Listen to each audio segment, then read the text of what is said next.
Hello guys, and welcome to another tutorial video. So in this video I will show how to sign into Amazon credit card again. It's a very easy and simple process, so without any further ado, let's get started. First, open up a web browser, go to your search tab and type amazon.syf.com and search.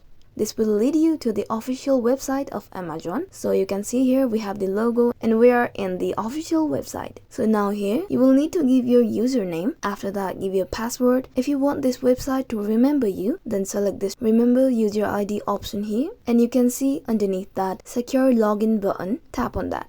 You will be logged in to your Amazon account. If you want to register or apply for Amazon credit card account, then you can click on register or apply. Or if you have forgotten your user ID or password and want to recover it, then click on user ID or password. So this was it for today, guys. If the video was helpful for you all, then do not forget to like and subscribe the channel.